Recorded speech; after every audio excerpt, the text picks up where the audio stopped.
ಏನಾಯಿತು? ನಚೇತನ ವಿಕಾರ ಸ್ಯಾತ್ ಯತ್ರ ಕ್ವಾಪಿ ಹಿ ಅಚೇತನಂ ನಾಚೇತನ ವಿಕಾರೋಪಿ ಚೇತನ ಸ್ಯಾತ್ ಕದಾಚ. ಚೇತನದ ವಿಕಾರವಾಗಿ ಅಂದರೆ ಅಚೇತನ ಎಂದು ಚೇತನ ಆಗೋದಿಲ್ಲ, ಚೇತನ ಎಂದು ಅಚೇತನ ಆಗೋದಿಲ್ಲ. ನಾಚೇತನ ವಿಕಾರೋಪಿ ಚೇತನ ಸ್ಯಾತ್ ಕದಾಚನ. ನ ಚ ಅನ್ಯತ್ ನ ಚ ಅನ್ಯಸ್ಯ ಅನ್ಯರೂಪತ್ವಂ ವಿಕೃತತ್ವೇಪಿ ದೃಶ್ಯತೆ. ಇನ್ನು 2 ಪಾಯಿಂಟ್.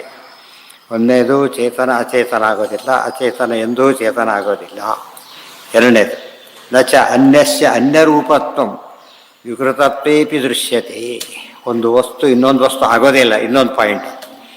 ಒಂದು ಜಡ ಮತ್ತೊಂದು ಜಡ ಆಗೋದಿಲ್ಲ, ಒಬ್ಬ ಚೇತನ ಮತ್ತೊಬ್ಬ ಚೇತನ ಆಗೋದಿಲ್ಲ. 3 ಪಾಯಿಂಟ್ ಬಂತೀಗ. ಚೇತನ ಅಚೇತನ ಆಗೋದಿಲ್ಲ, ಅಚೇತನ ಚೇತನ ಆಗೋದಿಲ್ಲ, ಒಂದು ಚೇತನ ಮತ್ತೊಂದು ಚೇತನ ಆಗೋದಿಲ್ಲ, ಇನ್ನೊಂದು ಚೇತನ ಅಚೇತನ ಮತ್ತೊಂದು ಅಚೇತನ ಆಗೋದಿಲ್ಲ. ಜೀವ ಜಡ ಭೇದ ಎಲ್ಲ ಬಂತಂದ್ರೆ 3 ತಿಳ್ಕೊಂಡ್ರೆ ಅದೇ ಎಷ್ಟು ಇಂಪಾರ್ಟೆಂಟ್ ಪಾಯಿಂಟ್ ನೋಡಿ. ನ ಕ್ಷೀರಾದನ್ಯತಾ ದಧ್ನಃ ಕೇನಚಿತ್ ದೃಶ್ಯತೆ ಕ್ವಚಿತ್. ನ ಕ್ಷೀರಾದನ್ಯತಾ ದಧ್ನಃ. ಈಗ ಕ್ಷೀರ ಏನಾಗಿದೆ? ದಧಿಯಾಗಿದೆ. ದಧಿಯಾದಾಗಲೂ ಕೂಡ ಏನಿದೆ ಅದಕ್ಕೀಗ? ಬಿಳಿ ಬಣ್ಣ ಮೊದಲಾದವುಗಳೆಲ್ಲ ಗುಣ ಇದಾಗಿಲ್ಲ. ನೀರು ಹಾಗೆಲ್ಲ ಏನಾಗೋದಿಲ್ಲ, ನೀರು ಮೊಸರಾಗೋದಿಲ್ಲ. ಹಾಲು ಮೊಸರಾಗುತ್ತೆ ಅಂದರೆ ಏನರ್ಥ? ಹಾಲು ಬೇರೆ ನೀರು ಬೇರೆ. ಸ್ವಭಾವತಃ ಹಾಲು ನೀರು ಇಲ್ಲದೋದ್ರೆ ಯಾರು ಹಾಲು ನೀರು ತೊಗೊಂಡು ಎಲ್ಲ ಕೆಲಸ ಮಾಡಿಬಿಡ್ಬೋದು, ಹಾಗೆ ಸಾಧ್ಯ ಇಲ್ಲ. ನ ಕ್ಷೀರಾದನ್ಯತಾ ದಧ್ನಃ ಕೇನಚಿತ್ ದೃಶ್ಯತೆ ಕ್ವಚಿತ್. ಒಂದು ಇವತ್ತು ಎಂಥೆಂಥ ಶಾಪ ಇತ್ಯಾದಿ ಬಂದರೂ ಕೂಡ ಯಾರು ಏನೂ ಆಗಿಲ್ಲ, ಅವರೇ ಆಗಿದ್ದಾರೆ ಹೊರತು ಅನುಭವಿಸೋದೇ ಬೇರೆ ಆಗಿಬಿಡುತ್ತೆ. ಶಾಪ ತಪ್ಪು ಮಾಡಿದ್ದಾರೋ ಶಾಪ ಪಡೆಯೋದಾರೋ ಆಗಿಬಿಡುತ್ತೆ. ಹಾಗಿಲ್ಲ. ಏನಾಗುತ್ತದೋ ಎಂಥ ವಿಕಾರ. ಇವತ್ತು ಉದಾಹರಣೆಗೆ ತುಂಬೂರು ಗಂಧರ್ವ ವಿರಾಧ ರಾಕ್ಷಸನಾದ. ವಿರಾಧ ರಾಮಾಯಣದಲ್ಲಿ ಬರುತ್ತದು. ವಿರಾಧ ರಾಕ್ಷಸನಾಗಿದ್ರು ಚೇತನ ಯಾರು? ಆ ತುಂಬೂರನೇ. ಅರ್ಥ ಆಯ್ತಾ? ಈಗ ಇದು ಅರ್ಥ ಮಾಡಿಕೊಂಡ್ರೆ ಯಾವ ಶಾಪ ಯಾವುದೇ ಕಾರಣದಿಂದ ಕೂಡ ಯಾರು ಏನಾಗೋದಿಲ್ಲ, ಚೇಂಜ್ ಆಗಲಿಕ್ಕೆ ಸಾಧ್ಯ ಇಲ್ಲ. ಇವೆಲ್ಲ ಗೊತ್ತಾದರೆ ಜೀವ ಭೇದ ಇತ್ಯಾದಿ ಗಟ್ಟಿಯಾಗುತ್ತೆ. ಹಾಂ, ಯಾರ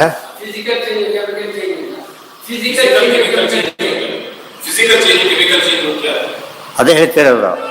ಹೇಳಿ ಆಯ್ತು ಅಂದಾಗಲೇ. ಈಗ ಫಿಸಿಕಲ್ ಚೇಂಜ್ ಬೇರೆ, ಕೆಮಿಕಲ್ ಚೇಂಜ್ ಬೇರೆ. ಆ ದೃಷ್ಟಿಯಿಂದ ಅವರೆಲ್ಲ ಆದರೂ ಕೂಡ ಕೆಮಿಕಲ್ ಚೇಂಜ್ ಆಗೋದಿಲ್ಲ, ಫಿಸಿಕಲಿ ಚೇಂಜ್ ಆಗುತ್ತೆ. ಫಿಸಿಕಲಿ ಚೇಂಜ್ ಆದರೆ ಹೊರತು ವ್ಯಕ್ತಿ ಅವರೇನೆ. ನಚ ಅನ್ಯತ್ ಎಲ್ಲಿ ಆಗಿದೆ? ಹಾಗೆ ಅದೇನು ಬೇರೆಯವರಾಗಿಲ್ಲ, ಅವರೇ ಅವರಾಗಿರೋದು. ಅದೇ ಗಂಡು ಅದೇ ಹೆಣ್ಣಾಗಿರೋದೇ ಹೊರತು ಇನ್ನೊಬ್ಬ ಹೆಣ್ಣಾಗಿಲ್ಲ. ರೂಪ ಅದು. ರೂಪ ಬದಲಾಗಬಹುದು, ವಸ್ತು ಬದಲಾಗೋದಿಲ್ಲ. ಅಲ್ಲ, ಅದೇನೇ ಇರಲಿ, ಬಟ್ ವಸ್ತು ಏನಾಗಿದೆ? ಎಂಥವರ ಶಾಪ ಬಂದರೂ ಕೂಡ ಎ ಬಿ ಆಗೋದಿಲ್ಲ, ಬಿ ಎ ಆಗೋದಿಲ್ಲ. ಇದು ಇಂಪಾರ್ಟೆಂಟ್. ಎಲ್ಲೆಲ್ಲೂ ಕೂಡ ಪುರಾಣ ಕಥೆಗಳಲ್ಲಿ ಇಂಥದ್ದು ಬಂದಿಲ್ಲ. ಸರ್ವಜ್ಞಾತ್ ಬ್ರಹ್ಮಣೋ ಅನ್ಯತ್ವಂ ಜಗತೋ ಹಿ ಅನುಭೂಯತೆ. ಸರ್ವಜ್ಞಾತ್ ಬ್ರಹ್ಮಣೋ ಅನ್ಯತ್ವಂ ಜಗತೋ ಹಿ ಅನುಭೂಯತೆ. ಇನ್ನು ಪರಮಾತ್ಮ ಯಾರೋ ಸರ್ವಜ್ಞ, ಉಳಿದವರೆಲ್ಲರೂ ಕೂಡ ಸರ್ವಜ್ಞರಲ್ಲ. ಸರ್ವಜ್ಞ ಅಸರ್ವಜ್ಞ ಏನಾಗ್ಲಿಕ್ಕೆ ಸಾಧ್ಯ ಇಲ್ಲ. ಸರ್ವಜ್ಞ ಅಂತ ಕರೆದು ಅಸರ್ವಜ್ಞ ಆಗೋದಾದರೆ ಅವನು ಸರ್ವಜ್ಞನಾಗೋದಾದರೆ ಮೊದಲೇ ಸರ್ವಜ್ಞ ಆಗಿರಬೇಕು. ಆಮೇಲೆ ಆಗ್ಲಿಕ್ಕೆ ಸಾಧ್ಯ ಇಲ್ಲ. ಜಗತ್ತೋ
ಅನುಭೂಯತೆ ಅಭೇದ ಸತ್ವಮಾತ್ರೇಣ ಸ್ಯಾತ್ ಖರ್ವ ಸ್ವರ್ಣಯೋರಪಿ.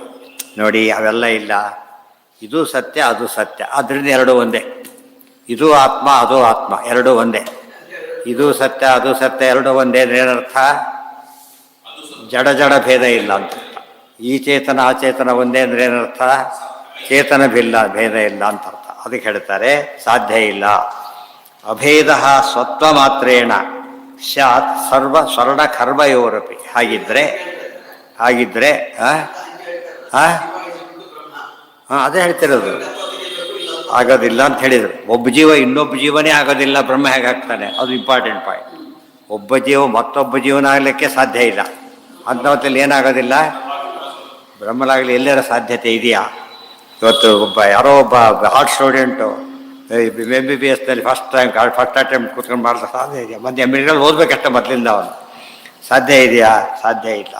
ವ್ಯಾಲಿಡ್ ಆದ ಹಾಲಾಗತ್ತಾ? ಇಲ್ಲ. ಅಭೇದ ಸತ್ವ ಮಾತ್ರೇಣ ಅವನು ಹೇಳಿದ. ನೋಡಿ, ಸತ್ಯ ಅಂದರೆ ಸತ್ಯ, ಅದಕ್ಕೆ ಹೇಳ್ತಾರೆ. ಹಾಗಿದ್ರೆ ಒಂದು ಕಬ್ಬಿಣ ಇದೆ, ಸುವರ್ಣ ಇದೆ. ಕಬ್ಬಿಣನೂ ಸತ್ತು, ಸುವರ್ಣನೂ ಸತ್ತು. ಅಂಗಡಿಗೆ ಹೋದ, ಕಬ್ಬಿಣ ಕೊಟ್ಟು ಸುವರ್ಣ ಕೊಡಿ ಅಂದ. ಏನಯ್ಯ? ಇದು ಸತ್ಯ ಅದು ಸತ್ಯ ಕೊಡು ಅಂತ ಕೇಳಿದರೆ ಅವನೇನು ಮಾಡ್ತಾನೆ? ಇನ್ನೊಂದು ಕೊಡ್ದಾಗ ಆ ಪೇಪರ್ ದುಡ್ಡು ಕೊಟ್ಟು ಇದು ಹಾಡು ದುಡ್ಡು ತೊಗೊಂಡು ಹೋಗು ಅಂತ ಹೇಳ್ತಾರೆ. ಅರ್ಥ ಆಯ್ತಾ? ಇರುವಿಕೆ ಮಾತ್ರದಿಂದನೇ ಏನಾಗೋದಿಲ್ಲ, ಎರಡು ವಸ್ತುಗಳು ಒಂದಾಗೋದಿಲ್ಲ. ಇರುವಿಕೆ ಎರಡು ವಿಧ, ಬರೀ ಇರುವಿಕೆ ಬೇರೆ, ಬರೀ ಭೇದ ಬೇರೆ, ವಿರುದ್ಧ ಬೇರೆ. ವಿಷಯದ ಕಾನ್ಸೆಪ್ಟ್ ಇರೋದು ಇಷ್ಟೇ. ಕಾನ್ಸೆಪ್ಟ್ ಅರ್ಥ ಮಾಡ್ಕೊಂಡು ಬಂದಮೇಲೆ ಯಾವ ವಂದನೂ ಬರೋದಿಲ್ಲ. ಒಂದರಿಂದ ಒಂದೊಂದು ಸಿಸ್ಟಮೆಟಿಕ್ ಆಗಿ ಚೇತನ ಅಚೇತನ ಆಗೋದಿಲ್ಲ, ಅಚೇತನ ಚೇತನ ಆಗೋದಿಲ್ಲ. ಆಮೇಲೆ ಒಂದು ಚೇತನ ಮತ್ತೊಂದು ಚೇತನ ಆಗೋದಿಲ್ಲ, ಒಂದು ಜಡ ಮತ್ತೊಂದು ಜಡ ಆಗೋದಿಲ್ಲ. ಸರ್ವಜ್ಞನಾದ ಪರಮಾತ್ಮ ಈ ಅಸರ್ವಜ್ಞ ಜಗತ್ತಾಗೋದಿಲ್ಲ. ಮತ್ತು ಅಭೇದ ಇದ್ದು ಮಾತ್ರಕ್ಕೇನೆ, ಸತ್ಯ ಇದ್ದು ಮಾತ್ರಕ್ಕೇನೆ ಅಭೇದ ಬರೋದಿಲ್ಲ. ಒಂದೊಂದು ಪಾಯಿಂಟು ಹೊಸ ಹೊಸ ಪಾಯಿಂಟು, ಮತ್ತೊಂದು ಏನೂ ಮಾಡ್ಲಿಕ್ಕೆ ಬರದೇ ಇರೋ ಪಾಯಿಂಟು. ಅದರಲ್ಲಿ ಫೈನಲ್ ಅಂತೇಳಿ ಅಲ್ಟಿಮೇಟ್ ರೂಲ್ಸ್. ಆದ್ದರಿಂದ ಬದಲಾವಣೆ ಸಾಧ್ಯ ಇಲ್ಲ. ಇನ್ನು ಯೋಭಾಗೋ ನವಿಕಾರಿ ಸ್ಯಾತ್ ಸಯೇವ ಅಸ್ಮಾಕಮೀಶ್ವ. ಇಲ್ಲ ನೋಡ್ರಿ, ಈಶ್ವರ ಬದಲಾಗೋದಿಲ್ಲ. ಅದೇ ಪಾದ ಹೇಳ್ತಿರೋದು. ಅದೇ ಈಶ್ವರ. ಬದಲಾದರೆ ಏನಲ್ಲ, ಅದು ಈಶ್ವರ ಅಲ್ಲ. ಈಶ್ವರ ಬದಲಾಗೋದಾದರೆ ಮುಕ್ತಿಗೆ ಹೋಗಿ ಏನು ಉಪಯೋಗ? ಈ ಬ್ರಹ್ಮ ಇದ್ದಾನೆ, ಅವನು ಮತ್ತೆ ಸಂಸಾರಕ್ಕೆ ಬಂದ. ನಿಮ್ಮ ಪ್ರಕಾರ ಮುಕ್ತಿ ಅಂದರೆ ಏನಾಗಿದೆ? ಮುಕ್ತಿ ಅಂದರೆ ಏನು? ಭಾಳ ಚೆನ್ನಾಗಿ ಅರ್ಥ ಮಾಡ್ಕೋಬೇಕಾದ್ರೆ, ಇವತ್ತು ಬ್ರಹ್ಮ ಇದ್ದಾನೆ, ಅವಾಗ ಅಜ್ಞಾನ ಬಂದು ಏನಾಗಿದ್ದಾನೆ? ಸಂಸಾರಿ ಚೇತನಾಗಿ ಬಿಟ್ಟಿದ್ದಾನೆ. ಅಜ್ಞಾನ ಅಷ್ಟೇ. ಅದು ಹೋದರೆ ಏನಾಗುತ್ತೆ? ಮತ್ತೆ ಅವನು ಬ್ರಹ್ಮನಾಗಿ ಬಿಡ್ತಾನೆ. ಹೌದಲ್ಲ? ಹಾಗಿದ್ರೆ ಆಯಿತು, ಅವನು ಬ್ರಹ್ಮನಾದ. ಈಗ ಮತ್ತೆ ಅಜ್ಞಾನ ಬರೋದಂದ್ರೆ ಏನು ಗ್ಯಾರಂಟಿ? ಇಷ್ಟೆಲ್ಲ ಕಷ್ಟಪಟ್ಟು ಮತ್ತೆ ಬಂದರೆ ಮೀನಿಂಗೇ ಇಲ್ಲ, ಎಂಡೇ ಇಲ್ಲ. ಸಂಸಾರ ಮತ್ತೆ ವಾಸಿ ಐತೆ ಹೊರತು ಮುಕ್ತಿ ಅಂತ ಆಗಲೇ ಇಲ್ಲ. ನಮ್ಮಲ್ಲಿ ಒಂದು ಕಾರಣ ಇದೆ, ಅನಾದಿ ಅವಿದ್ಯೆ ಇತ್ತು, ಅದು ಹೊರಟೋಯ್ತು, ಮತ್ತೆ ಒಂದು ಚಾನ್ಸೇ ಇಲ್ಲ ಈಗ. ಆದ್ರೆ ಇವನ ಪ್ರಕಾರ ಏನಿಲ್ಲ. ಇವ್ರ ಪ್ರಕಾರ ಬ್ರಹ್ಮನಿಗೆ ಯಾವುದೋ ಕಾಲಕ್ಕೆ ಅಜ್ಞಾನ ಬಂತು, ಹೀಗಾಗಿದ್ದಾನೆ, ಆ ಮುಕ್ತನಾದ. ಆಯಿತು ಸರಿ, ಮತ್ತೆ ಮರ್ತಿಂದ ಮತ್ತೆ ಬರೆಯೋದಿಲ್ಲ ಅಂತ ಏನು ಗ್ಯಾರಂಟಿ? ನಾಳೆ ಕೊಡ್ತೇನೆ ಅಂತ ಮರ್ತು ಬಂದ, ಮತ್ತೆ ನಾಳೆ ಕೂಡ ಹೇಳಿ, ಮತ್ತೆ ದಿವಸ ಹೇಳತ್ತೆ ಅಲ್ಲ, ದಿವಸಿಗೆ ಬರುತ್ತೆ ಅಂತ ಕೇಳಿದಾಗ ಆಯ್ತಲ್ಲ. ಅಂದರೆ ಮೊದಲೇದಾಗಿ ಅವಿದ್ಯೆ ಜಡ ಪದಾರ್ಥನ ಬ್ರಹ್ಮನಿಗಿಂತ ದೊಡ್ಡದು ಅಂತ ತಗೊಂಡಾಗಾಯ್ತು. ಅದು ಶಕ್ತಿ ಬ್ರಹ್ಮನ್ನೇ ಆಕ್ರಮಣ ಆಯಿತು. ಹಾಗಿದ್ರೆ ಅದು ಬಿಡುತ್ತಾ? ಮತ್ತೊಂದು ಸ್ವಲ್ಪ ಗಂಟು ಬಿಟ್ಟೇ ಬಿಡುತ್ತೆ. ಅದು ಪಿಶಾಚಿ ಬಿಡಿಸಿದ್ರೆ ಮತ್ತೆ ಬಂದಾಗ ಮತ್ತೆ ಬಂದೆ ಪಿಶಾಚಿ ಅಂತ ಹೇಳ್ತಾರಲ್ಲ ಹಾಗೆ, ಈ ಕಡೆ ಆ ಕಡೆ ಬಂದಾಗ ಆಯಿತು. ಏನು ಉಪಯೋಗ ಅದರಿಂದ? ಭಿನ್ನಾನಾಂ ಸಮುದಾಯಸ್ಯ ನಾಮ ಬ್ರಹ್ಮೇತಿ ತದ್ಭವೇ ಬ್ರಹ್ಮೋಪಾದಾನತಾ ನ ಸ್ಯಾತ್ ತದಾ ಕ್ವಚಿತ್. ಆದ್ದರಿಂದ ಭಿನ್ನಾನಾಂ ಸಮುದಾಯಸ್ಯ ನಾಮ ಬ್ರಹ್ಮೇತಿ ತದ್ಭವೇ. ಸುಮ್ಮನೆ ಬ್ರಹ್ಮ ಅಂತ ಹೆಸರಿಡಿ ಏನು ತೊಂದರೆ ಇಲ್ಲ, ಆದರೆ ಬ್ರಹ್ಮನೇ ಆಗ್ಲಿಕ್ಕೆ ಸಾಧ್ಯ ಇಲ್ಲ. ಇಬ್ಬರು ಒಂದೇ ಹೆಸರು ಇರೋದಿಲ್ಲ, ಎಷ್ಟೋ ಜನ ಇರ್ಬೋದು. ಆದರೆ ಬ್ರಹ್ಮೋಪಾದಾನತಾ ನ ಸ್ಯಾತ್, ಬ್ರಹ್ಮ ಉಪಾದಾನವಾಗಲಿಕ್ಕೆ ಸಾಧ್ಯ ಇಲ್ಲ. ಗೊತ್ತಾಯ್ತಾ? ಬ್ರಹ್ಮ ಉಪಾದಾನವಾಗೋದು ಅಂದ್ರೇನು? ಜಗತ್ತಿಗೆ ಅವನೇ ಉಪಾದಾನನಾಗೋದಂದ್ರೆ ಸಾಧ್ಯ ಇಲ್ಲ. ಆಗಿಬಿಟ್ರೆ ಬ್ರಹ್ಮ ಇಲ್ಲ. ಈಗ ಇರೋ ಹಾಲಿಗೆ ಮೊಸರು ಮಾಡಿಬಿಟ್ರೆ ಮೊಸರು ಇಲ್ಲ, ಹಾಲಿಲ್ಲ. ಈಗ ಇನ್ನೇನು ಹೇಳಬೇಕು? ನೀವು ಇನ್ನೊಂದು ಇಲ್ಲ, ಎರಡು ಹಾಲು ಅಂತ ಹೇಳಾಗಿಲ್ಲ. ಇರೋದು ಒಬ್ಬ ಬ್ರಹ್ಮ, ಎರಡು ಹಾಲಿಲ್ಲ, ಒಂದೇ ಹಾಲಿರೋದು. ಅದು ಹೆಪ್ಪಾಕಿದ್ರೆ ಏನಾಯ್ತು? ಈಗ ಹೋಯ್ತು, ಆಯಿತು, ಅಷ್ಟಾಯ್ತು. ಇಲ್ಲ, ಮೇಲಿನ ಹಾಲು ಮೊಸರಾಯಿತು, ಕೆಳಗಿಂದ ಆಗಲಿಲ್ಲ ಅಂತ ಹೇಳಾಗಿಲ್ಲ. ಯಾತಕ್ಕೆ? ಒಂದೇ ಅಖಂಡ. ಹಾಗಿದ್ರೆ ಹೆಪ್ಪೇನು ಹಾಕ್ಬೇಕಾಗಿತ್ತು? ಇನ್ನು ಎಲ್ಲರೂ ಕೂಡ ಪ್ರತಿಯೊಂದು ತೆಗೆದು ಹೆಪ್ಪಾಕೋದು ಮತ್ತೆ ಹಾಕೋದು ಮತ್ತೆ ಹಾಕೋದು ಮಾಡಬೇಕಾಗಿತ್ತು, ಮಾಡೋದಿಲ್ಲ. ಒಂದು ಸರ್ತಿ ಹಾಕಿದ್ರೆ ಏನಾಗುತ್ತೆ, ದೊಡ್ಡ ಹಂಡೆಯಷ್ಟು ಇದಿದೆ ಹಾಲು, ಅದಕ್ಕೆ ಇಷ್ಟು ಮೊಸರು ಹಾಕಿಬಿಟ್ರೆ ಸಾಕು, ಏನಾಗುತ್ತದು ಅದಿಷ್ಟು ಅರ್ಥ ಆಯ್ತು. ಎಲ್ಲ ಯೋಚನೆ ಮಾಡಿ. ನೀರು ಹಾಲಾಗಲ್ಲ, ನೀರಿನ ಭಾಗ ಏನಾಗುತ್ತೆ, ನೀರು ಹಾಕಿದ್ದು ಗೊತ್ತಾಗ್ಬಿಡುತ್ತಾಗ ಹಾಲೆಲ್ಲ ಮೊಸರಾಗತ್ತೆ. ನೀರು ಹಾಕಿದ ಹಾಲಿಗೆ ಯಾರು ಹೆಪ್ಪು ಹಾಕಿದರೆ ನೀರು ಬೇರೆ ಹಾಲು ಬೇರೆ ಆಗುತ್ತೆ. ತುಂಬ ನೀರು ಹಾಕಿದ್ರೆ ಮೊಸರೇ ಆಗಲ್ಲ ಫಸ್ಟ್ ಆಫ್ ಆಲ್. ಇವೆಲ್ಲ ಯೋಚನೆ ಮಾಡಿದ್ರು. ಇವೆಲ್ಲ ಸೈನ್ಸ್, ಇದು ನೋಡೋದಕ್ಕೆ ಸೈನ್ಸು, ಫಿಲಾಸಫಿ. ಸೈನ್ಸ್ಗೆ ಒಂದು ಎಂಡಿದೆ, ಫಿಲಾಸಫಿಗಿಲ್ಲ. ಶಾಶ್ವತವಾದ ರೆಮಿಡಿ ಅದು. ಹೇಳ್ತಾರೆ ಪೇನ್ ಕಿಲ್ಲರ್ ಬೇರೆ, ಪೇನ್ ಕ್ಯೂರರ್ ಬೇರೆ. ಪೇನ್ ಕಿಲ್ಲರ್ ಏನು ಮಾಡುತ್ತೆ, ಅದು ಏನು ಮಾಡುತ್ತೆ, ಟೆಂಪ್ರರಿ ರಿಲೀಫ್ ಅಷ್ಟೇ. ಇದೇನು ಮಾಡುತ್ತೆ, ಇದೇನು ಮಾಡುತ್ತೆ, ಪರ್ಮನೆಂಟ್. ಆದ್ದರಿಂದ ನೀವೆಲ್ಲ ಟೆಂಪ್ರರಿ ವಿಷಯ ಬಂದಿಲ್ಲ, ಪರ್ಮನೆಂಟಾಗಿ ತಗೊಂಡಾಗ ಯಾವ ಪ್ರಶ್ನೆನೂ ಬರೋದಿಲ್ಲ. ಇದು ಇಷ್ಟೇ ಒಂದು ನನ್ನ 8 ಲೈನ್ ಜಗತ್ತಿ ತಿಳಿಸಿ ಬಿಡುತ್ತೆ. ಅದು ಮಧ್ವಾಚಾರ್ಯ ಇದು ಸಿಂಪಲ್. ಇವರು ನಮ್ಮಲ್ಲಿ ಏನು ಗೊತ್ತಾ, ಇತ್ತೀಚೆ ಪುಸ್ತಕ ಬರೆಯೋದು ಅಂತ ಕೇಳಿದರೆ ಕೆಲವು ಇರುತ್ತೆ, ಇಂಗ್ಲೀಷ್ ಪುಸ್ತಕ ಕೆಲವು ಬಂದಿರುತ್ತೆ. ಯಾವುದೋ ರೇಖೆ ಅಂತ ತಿಳ್ಕೊಳ್ಳಿ, ಯಾವುದೋ ಒಂದು ಪುಸ್ತಕ ತಗೊಳ್ಳಿ, ಅದು ಪಾಯಿಂಟ್ ಒಂದು 2 ಪುಟ 4 ಹೋಲ್ 10 ಪುಟದಷ್ಟು ಇರ್ಬೋದು. 250 ಪುಟ ಮಾಡಿರ್ತಾರೆ ಸುಮಾರು. 300 ಪುಟ ಹೇಳಿದ್ದೆ ಅರ್ಥ ಆಯ್ತಾ? ಆ ಕಡೆ ಹೇಳೋದು, ಈ ಕಡೆ ಹೇಳೋದು, ದೊಡ್ಡದಾಗ ಹೇಳೋದು, ಚಿಕ್ಕದಾಗಿ ಹೇಳೋದು, ಮಾಡಿ ಮಾಡಿ ಮಾಡಿ ಅಷ್ಟು ದೊಡ್ಡದು ಮಾಡಿಬಿಡ್ತಾರೆ. ಅದು ಬೇಕಿಲ್ಲ, ಅದು ಇಷ್ಟೇ ಹೇಳ್ತಾರೆ. ಅದು ವಿವರಣೆ ಬೇಕಾದ್ರೆ ಜಯತೀರ್ಥ ಟೀಕಾರ ಏನು ಮಾಡಿಕೊಡ್ತಾರೆ. ಅವರೇ ಮಾಡಬಾರ್ದ, ಇನ್ನೊಬ್ಬರು ಮಾಡ್ಬೋದು. ಅವರೇ ಮಾಡಿದ್ರೆ ಏನಾಗುತ್ತೆ, ಅಲ್ಲಿ ಮೀನಿಂಗೇ ಇಲ್ಲ. ಯಾವ ಮಾಡಬೇಕಾದ್ರೆ ಸ್ಪಷ್ಟೀಕರಣ ಬೇರೆ, ಅದನ್ನೇ ಹೇಳಿದ್ದೇ ಹೇಳೋದು ಬೇರೆ. ಪುನರುಕ್ತಿಗೆ ದೋಷ ಇದೆ, ಸ್ಪಷ್ಟೀಕರಣಕ್ಕೆ ದೋಷ ಇಲ್ಲ. ಯೋ ಭಾಗೋ ನವಕಾರಿ ಸ್ಯಾತ್ ಸಯೇ ಅಸ್ಮಾಕಮೀಶ್ವರ ಬ್ರಹ್ಮೇತಿ. ಈಗ ಇನ್ನೊಂದು ಶೃಂಗಾತ್ ಶರಃ, ಆಮೇಲೆ ಅವಿಲಂಬ ಅವಿಲೋಮೋಭ್ಯೋ ದುರ್ವಾ ಗೋಮಯತಸ್ತಥಾ ವೃಶ್ಚಿಕಶ್ಚ ಇತ್ಯಾದಿ ಇತ್ಯೇವಮಾದ್ದೇಶು ಅಪಾದಾನತ್ವ ಮಿಷ್ಯತೆ. ಈ ಒಂದು ಕೇಸ್ ತಗೊಂಡ್ರು. ಏನು ಹೇಳಿದ್ರಿ ನೀವು, ಚೇತನ ಜಡ ಆಗಲ್ಲ ಅಂದ್ರಿ, ಜಡ ಚೇತನ ಆಗಲ್ಲ ಅಂದ್ರಿ, ತೋರಿಸ್ತೇವೆ ಅಂತ ನಾವು. ಶೃಂಗಾತ್ ಶರಃ, ಶೃಂಗದಿಂದ ಶರ ಮಾಡ್ತಾನೆ, ಶರ. ಆಮೇಲೆ ವಿಲೋಮ, ಆಮೇಲೆ ಅವಿಲೋಮೋಭ್ಯ ದುರ್ವ ಅಂದರೆ ಕುದುರೆಯಿಂದ ಕುರಿಯ ಲೋಮಗಳಿಂದ ದುರ್ವ ಹುಟ್ಟುತ್ತೆ. ಆಮೇಲೆ ಗೋಮಯಸ್ತಥಾ ವೃಶ್ಚಿಕ, ಗೋಮಯದಿಂದ ಚೇಳು ಬರುತ್ತೆ. ಇದು ಏನಾಯ್ತು, ಇವೆಲ್ಲ ಕೂಡ ಬಂದಾಗಾಯ್ತಲ್ಲ. ಈಗ ನೋಡಿದ್ರೆ ಅಷ್ಟೇ ಕೇಸ್ ಬಂತಲ್ಲ. ಅದಕ್ಕೆ ಇದನ್ನು ಆಶ್ಚರ್ಯ ಅಂದರೆ ಅವರು ಒಪ್ಪೋದಿಲ್ಲ. ಈ ಕೇಸ್ ಏನಿದೆಯಲ್ಲ ಅವ್ರು ಕೂಡ ಒಪ್ಕೊಂಡ್ರೆ ದೃಷ್ಟಾಂತ ಹೇಗಿರ್ಬೇಕು, ಯಾವಾಗಲೂ ಇಬ್ಬರು ಒಪ್ಪಿರೋದೇ. ಅವರು ಕೂಡ ಒಪ್ತಾರೆ, ಚೇಚ ಹಾಗೆಲ್ಲ ಹೇಳಬಾರ್ದು ಅಂತ ಹೇಳ್ತಾರೆ. ಅಲ್ಲಿ ಏನಾಗಿತ್ತು, ಗೋಮಯದಲ್ಲಿದ್ದು ಈ ಮೊಟ್ಟೆಗಳಿಂದ ಬಂತೆ ಹೊರತು ಏನು ಬಂದಿಲ್ಲ. ಹಾಗಿದ್ರೆ ಇದೆಲ್ಲ ಏನಾಗಿರೋದು, ಬೂತಿಂದ ಹಾಲು ಬರುತ್ತೆ ಅಂತ ಹೇಳಬೇಕಾಗತ್ತೆ ಅಷ್ಟೇ. ಬೂತಿಂದ ಹಾಲು ಬರುತ್ತೆ, ಬೂತಿಂದ ಹಾಲು ಬರುತ್ತಾ, ಹಾಲು ಹಾಕಿದ್ದಕ್ಕೆ ಬಂತೆ ಹೊರತು ಬೂತಿನಿಂದ ಹಾಲು ಬರೋದಾಗಿದ್ದರೆ ಎಲ್ಲ ಬದಲೇ ಕೊಂದು ಹಾಕ್ತಾರೆ, ಒಂದೂ ಇರ್ತಿದ್ದಿಲ್ಲ, ಸರ್ವನಾಶ ಮಾಡಿಬಿಡ್ತಾರೆ. ಸಾಧ್ಯ ಇದೆಯಾ ಅದು? ಮಕ್ಕಳೇ ತಿಳ್ಕೊಂಡ್ಬಿಡುತ್ತೆ. ನಲ್ಲಿಯಲ್ಲಿ ನೀರು ಬರುತ್ತೆ ಅಷ್ಟೇ. ನಲ್ಲಿಯಲ್ಲಿ ನೀರು ಬರೋದ, ನಲ್ಲಿ ಹಾಕ್ಸೋಡಿದ್ರೆ ಕನೆಕ್ಷನ್ ಹಾಕ್ಬೇಕು ಅದಕ್ಕೆ. ಅಲ್ಲಿ ನಲ್ಲಿ ಹಾಕ್ಸೋದು, ಬಂಗಾರ ನಲ್ಲಿ ಹಾಕ್ಸಿದ್ರು ಬರೋಲ್ಲ. ಬರೀ ಇದಲ್ಲ, ಬಂಗಾರ ಬಲ್ಲಿ ಹಾಕಿ ಅದಕ್ಕೆ ವಜ್ರದ ಪೇಂಟಿಂಗ್ ಎಂದು ಕೊಟ್ಟರು ಕೂಡ ಪಾಲಿಷ್ ಮಾಡಿದ್ರು ಬರೋದಿಲ್ಲ. ಯಾಕೆ? ನೀರೇ ಹೊರತು ಅದು ನಲ್ಲಿ ನೀರಲ್ಲ, ಬರಲಕ್ಕೆ ಒಂದು ಮಾಧ್ಯಮ ಅಷ್ಟೇ. ಅರ್ಥ ಆಯ್ತಾ? ಆದ್ದರಿಂದ ಇವೆಲ್ಲ ಕೇಸನ್ನ ಆಶ್ಚರ್ಯ, ಎಂದೋ ತೀರ್ಮಾನ ಮಾಡಿರೋ ಕೇಸುಗಳಿವು. ಇವತ್ತೇನು ಭಾರಿ ಸಂಶೋಧನೆ ತಿಳ್ಕೊಂಡ್ಬಿಡ್ತಾರೆ, ಮತ್ತೆ ಹೇಳಿ ಆಗಿಬಿಟ್ಟಿದ್ದಾನೆ ಆಗಲೇ. ಅರ್ಥ ಆಯ್ತಾ? ಬೇರೆ ಮತ್ತವರು ಒಪ್ಕೊಂಡಿದ್ದಾರೆ, ನಮ್ಮವರು ಒಪ್ಕೊಂಡಾಗಿದೆ ಅಂದಮೇಲೆ ಚೇತನ ಜಡ ಏನಾಗೋದಿಲ್ಲ ಅಂತ ಹೇಳಿದ ಮೇಲೆ ಅವ್ರು ಹೇಗೆ ಒಪ್ಕೊಂಡ್ರು ಅದನ್ನು? ಈ ಮಾತು ಹೇಳಿದವರು ಮತ್ತೆ ಏನು ಮಾಡ್ತಾರೆ, ಮತ್ತೆ ಕಾಂಟ್ರಾಕ್ಟ್ ಮಾಡ್ಕೊಳ್ತಾರೆ. ಅದು ತಪ್ಪು. ನಹಿ ಕ್ವಚಿತ್ ಗೋಮಯತಸ್ತಥಾ ವೃಶ್ಚಿಕ ಇತ್ಯೇವ ಮಾದ್ದೇಶು ಅಪಾದಾನತ್ವ ಮೀಷ್ಯತೆ. ಅಪಾದಾನ ಅಂದ್ರೇನು? ಅದು ನಿಮಿತ್ತನೇ ಹೊರತು. ಇವೆಲ್ಲ ನೋಡಿದ್ರೆ ಬಂದದ್ದು ಯಾರು ಕರೀತಾರ? ಉಪಾದಾನ ಏಕದೇಶತ್ವಂ ಯದ್ಯಪ್ಯತ್ರ ಪ್ರದೃಶ್ಯತೆ ಅಪ್ಯಪಾದಾನತೈವಾತ್ರ ದೃಷ್ಟಾಂತೋ ಬ್ರಹ್ಮಣೋ ಭವೆ. ಉಪಾದಾನ ಏಕದೇಶತ್ವಂ ಯದ್ಯಪತ್ರ. ಎಷ್ಟು ಚೆನ್ನಾಗಿ ಬರೀತಾರೆ ಆಚಾರ್ಯರಂದರೆ, ಒಂದು ಹೆಲ್ಪ್ ತೊಗೊಂಡಿದ್ದು ಇಲ್ಲ ಅಂತಲ್ಲ. ಗೋಮಯದಲ್ಲಿ ಬೆಳೆದಿದ್ದಕ್ಕೆ ಏನಾಯಿತು? ಉಪಾದಾನ ಬಂದಿದೆ ಅದರಲ್ಲಿ. ಅರ್ಥ ಆಯ್ತಾ? ಬಂಗಾರದಿಂದ ನೀವು ಒಂದು ಬಳೆ ಮಾಡಿದರೆ ಅಲ್ಲೇನಿದೆ? ಬಂಗಾರದ ಅಂಶ ಇದೆ ಅದರಲ್ಲಿ, ಬಂಗಾರದ ಅಂಶ ಇದೆ, ಇಲ್ಲ ಅಂತಲ್ಲ. ಅದೇ ರೀತಿಯಲ್ಲಿ ಇವತ್ತು ನಾವು ಮಣ್ಣಲ್ಲಿ ಬೀಜ ಹಾಕಿ ಬೆಳೆದ್ರೂ ಕೂಡ ಮಣ್ಣನ್ನು ತೊಗೊಳುತ್ತೀವಿ ಬೀಜ, ಸ್ವಲ್ಪ ಉಪಾದಾನ ಕಾರಣ ಇದೆ ಅದರಲ್ಲಿ. ಅರ್ಥ ಆಯ್ತಾ? ಇವತ್ತು ನಮಗೇನೆ ಊಟ ಮಾಡಿದರೆ ದೇಹ ಬೆಳೆಯುತ್ತೆ, ನಾವಲ್ಲ, ಚೇತನಲ್ಲ ಬೆಳೆಯೋದು ಯಾವುದು? ನಮ್ಮ ಜೀವನದಲ್ಲೇ ಎಕ್ಸ್ಪೀರಿಯೆನ್ಸ್ ಇದೆ. ಹಸಿವಾದ ತಿಂತಾನೆ, ಇದಾಯಿತು. ಜಾಸ್ತಿ ತಿಂತಾನೆ, ತಪ್ಪಾಗ್ತಾನೆ. ಇವೆಲ್ಲ ಏನು ತೋರಿಸುತ್ತೆ? ಸಂಹನನಕ್ಕೆ ಉಪಚಯ. ಎಲ್ಲಿ ಮಾತದು ಗೊತ್ತಾಗುತ್ತಾ? ಹೇಳಿದ ಸಂಹನನಕ್ಕೆ ಉಪಚಯ.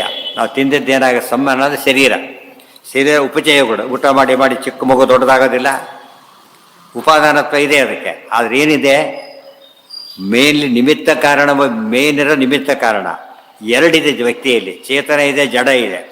ಜಡದ ಭಾಗಕ್ಕೆ ಏನಾಗುತ್ತೆ? ಉಪಾದಾನ ಮಿಕ್ಸ್ ಆಗ್ತವೆ. ಚೇತನ ವಿಕಾರ ಹೊಂದೋದಿಲ್ಲ. ಅರ್ಥ ಆಯ್ತಾ? ಇದೆಲ್ಲ ಎಷ್ಟು ಅನಾಲಿಸಿಸ್ ನೋಡಿ. ಅದಕ್ಕೆ ಪ್ರಕೃತಿ ಅಧಿಕರಣ ಭಾರಿ ಕಷ್ಟ ಅಂತ ಹೇಳಿದರೆ, ಕಾನ್ಸೆಪ್ಟ್ ವೈಸ್ ಸಿಕ್ಕಾಬಟ್ಟಿ ಬ್ಯೂಟಿಫುಲ್ ಅದು. ಆ ಪ್ರೆಸೆಂಟೇಟ್ ಮಾಡೋಕೆ ಏನೋ ಪ್ರಶ್ನೆ ಕೇಳ್ತಾರಲ್ಲ, ಅದಕ್ಕೆ ಉತ್ತರ ಕೊಟ್ಟಾಗ ದೊಡ್ಡದಾಗುತ್ತೆ, difficult answer. But concept wise ಯಾರೂ ಅರ್ಥ ಮಾಡ್ಕೊಳ್ಳೋ ಕಾನ್ಸೆಪ್ಟ್ ಇದು. ಇದನ್ನು ಅರ್ಥ ಮಾಡ್ಕೊಂಡ ಮೇಲೆ ಪಂಚಭೇದ ಒಪ್ಪಲೇಬೇಕು, ಬೇರೆ ದಾರಿನೇ ಇಲ್ಲ. ಅಪಾದಾನೈಕ ದೇಶತ್ವಂ ಯದ್ಯಪ್ಯತ್ರ ಪ್ರದೃಶ್ಯತೆ. ಸ್ವಲ್ಪ ಇದೆ, ಚಿಕ್ಕ ಚೋಳು ದೊಡ್ಡ ಚೋಳು ಆಗೋದು, ಮೊಟ್ಟೆ ಒಡೆಯೋದು, ಇವೆಲ್ಲ ಇದೆ, ಏನಿಲ್ಲ ಅಂತಲ್ಲ. ಅಪಿ ಅಪಾದಾನತೈವಾತ್ರ ದೃಷ್ಟಾಂತೋ ಬ್ರಹ್ಮಣ. ಆದರೆ ಬ್ರಹ್ಮನಿಂದ ಪರಮಾತ್ಮನಿಂದ ಮಾತ್ರ ಇಂಥ ಸೃಷ್ಟಿ ಆಗಿಲ್ಲ. ಎಂಥ ಸೃಷ್ಟಿಯಾಗಿಲ್ಲ. ಬ್ರಹ್ಮನೇ ಟ್ರಾನ್ಸ್ಫಾರ್ಮ್ ಆಗೋ ಸೃಷ್ಟಿ ಆಗಿಲ್ಲ. ಯಾಕೆ? ಅಖಂಡ ಆಗ್ಲಿಕ್ಕೆ ಸಾಧ್ಯ ಇಲ್ಲ. ಮತ್ತೆ ಅಲ್ಲಿ ಪೂರ್ಣ ಅಪೂರ್ಣ ಇವೆಲ್ಲ ಅಪೂರ್ಣ ವಸ್ತುಗಳು ಆಗ್ಲಿಕ್ಕೆ ಸಾಧ್ಯ ಇಲ್ಲ. ಆದ್ದರಿಂದ ಇದರಲ್ಲಿ ಸ್ವಲ್ಪ ಉಪಾದಾನತ್ವ ಇದ್ದರೂ ಬ್ರಹ್ಮನಿಂದ ಅಪಾದಾನ ಬಂದಿದ್ದಾರೆ ಹೊರತು ಏನಲ್ಲ. ಇದರಲ್ಲಿ ಬಸ್ನಿಂದ ಇಳಿದ್ರು, ಬಸ್ಸೇ ಇವರಾಗಿ ಬಂದಿಲ್ಲ, ಇವರೇ ಬಸ್ ಅಲ್ಲ. ಬಸ್ನಿಂದ ಇಳಿದ್ರಷ್ಟೇ ಹೊರತು. ವೃಕ್ಷಾತ್ ಫಲಂ ಪತತಿ, ವೃಕ್ಷದಿಂದ ಹಣ್ಣು ಬಿತ್ತು, ಬಸ್ಸಿನಿಂದ ಮನುಷ್ಯ ಇಳಿದ ಅಂತ ಹೇಳಿದಾಗ ಉಪಾದಾನ ಕಾರಣಕ್ಕೆ ಏನಾದ್ರು ಇದೆಯಾ? ಸ್ವಲ್ಪ ಇರೋದು, ಕೊಡೆಗಳೇ ಹೆಚ್ಚುಕೊಂಡ್ಬಂದಿರ್ಬೋದು ಅಷ್ಟೇ. ಯಾವುದಕ್ಕೆ? ಚೇತನಕ್ಕಲ್ಲ. ಯಾವುದಕ್ಕೆ ಅಂಟಿದೆ ಅದು? ಜಡಕ್ಕೆ ಮಾತ್ರ. ಧೂಳು ಇತ್ತು, ಅದ್ರಲ್ಲಿ ಬಸ್ ಹತ್ಕೊಂಡು ಬಂದ, ಒಂದಿಷ್ಟು ಉಪಾದಾನ ಇದಾದಾಗ ಲೆಕ್ಕ ಅದು. ನಾನೇನೋ ಮಾಡಬೇಕಾಗುತ್ತೆ. ಆಮೇಲೆ ಈ ಮೊದಲೆಲ್ಲ ಟ್ರೈನಲ್ಲಿ ಬಂದರೆ ಏನಾಗ್ತಿತ್ತು? ಎಲ್ಲ ಟ್ರೈನ್ ಅದು ಹೆಚ್ಚು ಕೋಲು ಉಪಯೋಗಿಸ್ತಿದ್ರು. ಅದರಿಂದ ಒಂಥರ ಬಟ್ಟೆ ಎಲ್ಲ ಕಪ್ಪಾಗಿಬಿಡೋದು. ಮತ್ತು ಜೋರ ಹೊಗೆ ಬಿಟ್ಬಿಟ್ರತ್ತವ್ರು ಎಲ್ಲ ಕಡೆ ಬಂದು ಎಲ್ಲ ಸೀಟೆಲ್ಲ ಬಿದ್ದುಬಿಡೋದು. ಈಗ ಅವೆಲ್ಲ ಇಲ್ಲ. ಈಗ ಗೊತ್ತಾಯ್ತಾ? ಬಸ್ ಅಷ್ಟೇ. ಅವ್ರಿಗೆ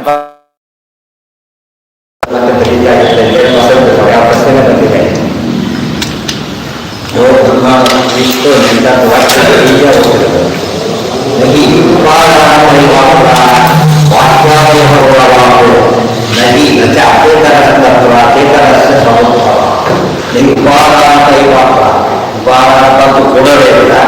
ಅವರಲ್ಲೂ ಕೂಡ ಇಲ್ಲಂತೂ ಸ್ವಾರ್ಥೆ ಇದೆ, ಅದಕ್ಕೆ ಏನೂ ಇಲ್ಲ. ಬ್ರಹ್ಮಾವಯವ ಗೌರವ, ಬಾಹ್ಯಾವಯವ ಗೌರವ. ಬಾಹ್ಯ ಅವಯವ ಇರೋದ್ರಿಂದ ಅದು ಆಗ್ಲಿಕ್ಕೆ ಚಾನ್ಸಸ್ ಇದೆ. ಬಾಹ್ಯ ಅವಯವ ನಮಗೆಲ್ಲ ದೇಹ ಬಾಹ್ಯ ಇದೆ. ವಸ್ತ್ರ ಇದ್ದಾಗೆ ವಸ್ತ್ರ ಕೊಡೋಕ್ಕಾದ್ರೆ ನಮ್ಮ ಚರ್ಮ ಕೊಡೋಕ್ಕಾದಾಗ ಅಲ್ಲ, ಚರ್ಮ ಕೊಡೋಕ್ಕಾದ್ರೆ ಚೇತನ ಕೊಡೋಕ್ಕಾದಾಗ ಅಲ್ಲ.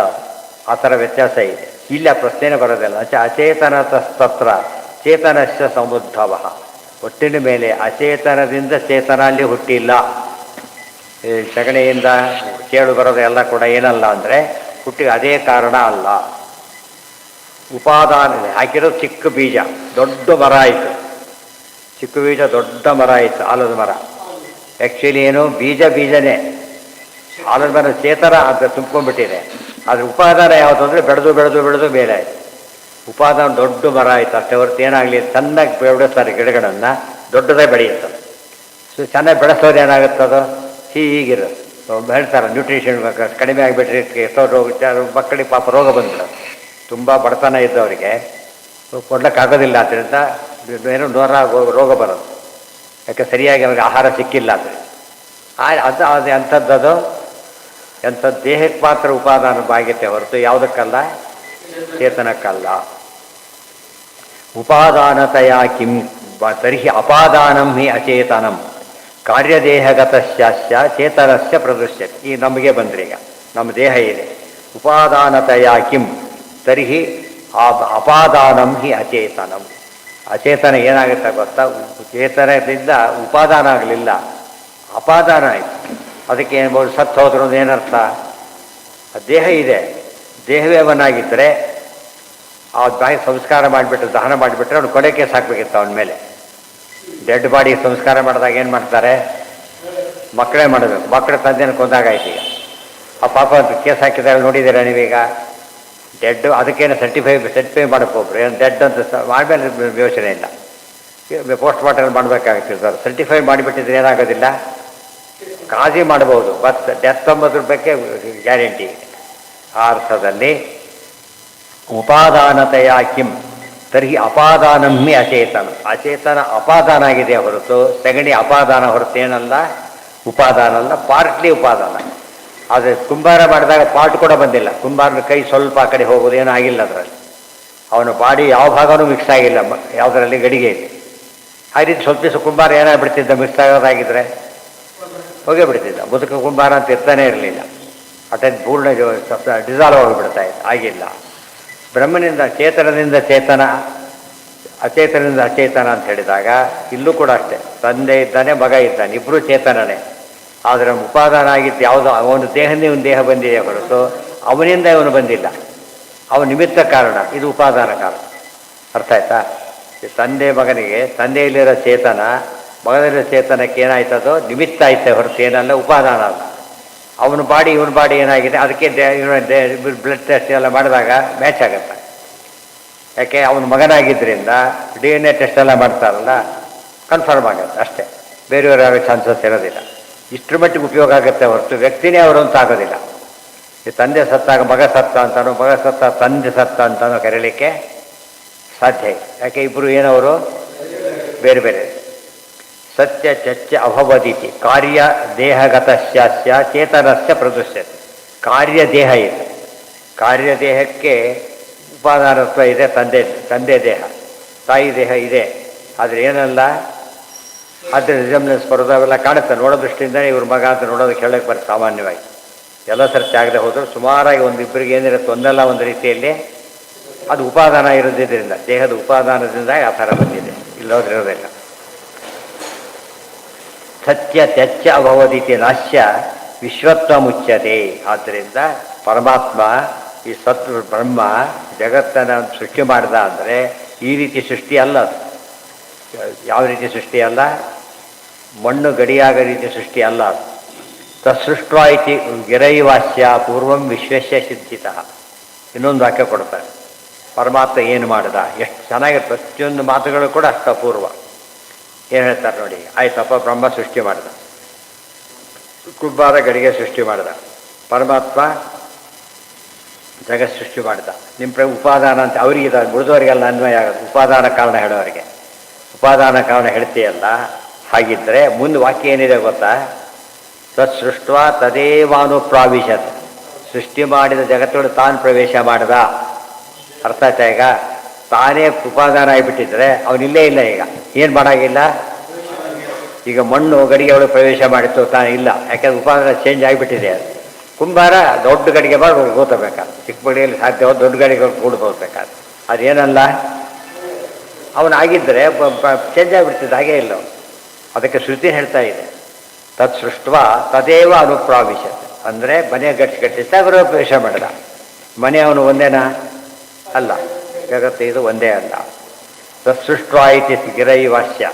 ಈ ದುರ್ಮತಗಳಿಂದಾಗ ಅನಾಹುತ ಏನು ಅಂದ್ರೇನು, ಇಲ್ಲ ತಪ್ಪಾಗಿ ಅನುಷ್ಠಾನ ಮಾಡ್ತಾನೆ ಒಂದು, ಅರ್ಥ ಆಯ್ತಾ? ಸರಿ ಬಿಟ್ಟು ತಪ್ಪಾಗಿ ಅನುಷ್ಠಾನ ಮಾಡ್ತಾನೆ, ಅಥವಾ ಗೊಂದಕ್ಕೆ ಒಳಗಾಗ್ಬಿಟ್ಟು ಸಾಧ್ಯ ನಿಂತು ಹೋಗ್ಬಿಡುತ್ತೆ, ಅರ್ಥ ಆಯ್ತಾ? ಒಳ್ಳೆ ದೇಹ ವ್ಯರ್ಥ ಮಾಡ್ಕೊಂಡ್ಬಿಡ್ತಾನೆ. ದಾರಿ ಕನ್ಫ್ಯೂಷನ್ ಆದ್ರೆ ಏನಾಗುತ್ತೆ ಅವನಿಗೀಗ, ಹೋಗೋದು ಬಿಡೋದು ಹೋಗೋದು ಮಾಡ್ತಾ ಮಾಡ್ತಾ ಕೊನೆಗೆ ಅವನಿಗೆ ಗೊತ್ತಾಗಬೇಕು. ಏನೋ 106 ಮೈಲ್ ಹಾಗೆ ಮ್ಯಾನೇಜ್ ಮಾಡ್ತಾನೆ. ಈ ವೈಕುಂಠ 106 ಮೈಲ್ ದೂರ ಇಲ್ಲ, ಎಷ್ಟಿದೆ ಅದು? Beyond reach. ಅದು ಕಿಲೋಮೀಟರ್ ಲೆಕ್ಕ ಹೇಳಕ್ಕೆ ಹೋಗಬಾರ್ದು, ಬಿಯಾಂಡ್ ರೀಚ್ ಈ ಬಾಡಿಯಿಂದ ಸಾಧ್ಯ ಇಲ್ಲ. ಅಂದಮೇಲೆ ಈ ರೀತಿ ಕನ್ಫ್ಯೂಷನ್ ಕ್ರಿಯೇಟ್ ಮಾಡಿಬಿಟ್ರೆ ಎಷ್ಟು, ಇವತ್ತು ತುಂಬ ಜನ ಕನ್ಫ್ಯೂಷನ್ ಇದ್ದಾರೆ. ಎಲ್ಲರೂ ತಪ್ಪು ತಿಳುವಳಿಕೆ ಇಲ್ಲ, ಗೊಂದಲ ಇದೆ ತುಂಬ ಜನಕ್ಕೆ. ಅದೇ ವೇದಾಂತ ಸಂತತ ಕೃತಂ ತರಸಂ ನ ವಿದ್ಮಃ ಶ್ರೇಯೋ ಲಭೇಮಹಿ ಕಥಂನೋ ವಯಂಬತೇತಿ. ಎಲ್ಲಿದೆ? ಆಗ ಅವತಾರ ಮಾಡಿದರು ಅಂತ ಹೇಳಿ, ಕನ್ಫ್ಯೂಷನ್ ಇದ್ದ ಕಾರಣಕ್ಕೆ ಅವತಾರ ಮಾಡಿದ್ರು. ಅವತಾರ ಮಾಡಿ ಆಯ್ತು, ಇನ್ನೂ ಕನ್ಫ್ಯೂಷನ್ ಇದ್ರೆ ಉಪಯೋಗ ಇಲ್ಲ. ಯಾಕೆ? ಇವತ್ತು ಬೆಳಕು ಬಂದ ಮೇಲೆ ಒಂದು ತಡಬರಿಸ್ತಾರೆ ಅಂದರೆ ಕಣ್ಣೇ ಇಲ್ಲ ಅಂತ ಅರ್ಥ. ಬೆಳಕು ಬಂದಮೇಲೆ, ಬೆಳಕು ಬರೋರಿಗೆ ತಡಬರಿಸ್ತಿದ್ದ ಸರಿ, ಬೆಳಕು ಬಂದಮೇಲೆ ತಡಬರಿಸ್ತಾರೆ, ಕಣ್ಣೇ ಇಲ್ಲ, ಸ್ವರೂಪ ಯೋಗ್ಯತೆಯೇ ಇಲ್ಲ ಅಂತ. ಕಣ್ಣಂದ್ರೇನು? ಬೆಳಕನ್ನು ಕಾಣೋದಕ್ಕೇನು ಬೇಕು, ಅದಿಲ್ಲ ಅಂತ ಅರ್ಥ. ಅದು ಅಂಥವ್ರು ಆಚಾರ್ಯ ಎಲ್ಲರ ಪ್ರಾಬ್ಲಮ್ ಸಾಲ್ವ್ ಮಾಡಿದ್ದಲ್ಲ. ಯಾರ ಪ್ರಾಬ್ಲಮ್ ಅದು? ಕನ್ಫ್ಯೂಷನ್ ಇದ್ದವ್ರಿಗೆ, ಯೋಗ್ಯತೆ ಇದ್ದವ್ರಿಗೆ ಪ್ರಾಬ್ಲಮ್ ಸಾಲ್ವ್ ಮಾಡಿದರೆ ಹೊರತು ಸ್ವಭಾವತಃ ಸಂಶಯರು ರಾಜಸರು, ಅವ್ರನ್ನ ಚೇಂಜ್ ಮಾಡೋಕ್ಕೆ ಬರಲಿಲ್ಲ. ಸತ್ವಾಚ್ಚ ಸತ್ವಾತ್ ತೇನೈವ ಸತ್ವಾತ್ ಎಲ್ಲೋಯ್ತದ ಹಾಂ ತತೈರ್ವೈದಿಕತ್ವಾತ್ ಸಮ್ಯಗ್ವತ್ವ ಅಶಕ್ಯತಃ ಆಶ್ರಯತ್ವಾತ್ ಸಾಶ್ರಯತ್ವಾತ್ ಜ್ಞಾನತ್ವಾತ್ ದುರ್ವಿಧತ್ವತಃ ಸತ್ತತೇಃ ಯಾತನಾಚ್ಚೈವ ಹಿ ಅಪ್ರಾಪ್ತತ್ವಾಚ್ಚ ದುರ್ಜನೈಃ ನಿತ್ಯಸಾಧುಗುಣವ್ಯಾಪ್ತಿ ಯಂತ್ರರೂಪತ್ವತಃ ಸದಾ ಜಗದ್ಗತೇನ ರೂಪೇಣ ಬ್ರಹ್ಮೈವ ಹಿ ತಥೋಚ್ಯತೆ ವ್ಯಕ್ತಿರುಕ್ತಗುಣಾನಾಂ ಹಿ ಪುರುಷಾಪೇಕ್ಷೆಯ ನೃಣಾಂ. ಇಷ್ಟಾದ್ದರಿಂದ ಬ್ರಹ್ಮ ಎಂದು ಯಾವುದೋ ಜೀವಾಗ್ಲಿಕ್ಕೆ ಬರೋಕ್ಕೆ ಸಾಧ್ಯ ಇಲ್ಲ. ಸತ್ವಾತ್ ತತೇಹೇ ಪರಮಾತ್ಮ ಸತ್ತಾಗಿದ್ದಾನೆ, ಅಷ್ಟೇ ಆಗಿದ್ರೆ ಬರ್ತೀವಿ. ತತೇಹೇ ತತೆ ಅಂದರೆ ಏನು? ವ್ಯಾಪ್ತನಾಗಿದ್ದಾನೆ. ವಿತತಾಯ ನಮೋ ನಮಸ್ತೆ. ತತ ಓಂ ತತ್ಸದಿತಿ ನಿರ್ದೇಶ. ತತ್ ಅಂದರೆ ವ್ಯಾಪ್ತ ಅಂತ ಅರ್ಥ. ವೈದಿಕತ್ವ ವೇದ ಪ್ರತಿಪಾದ್ಯನಾಗಿದ್ದಾನೆ. ಸಮ್ಯಕ್ ವಕ್ತು ಅಶಕ್ಯತಃ ಅವನು ಪೂರ್ತಿ ಹೇಳೋ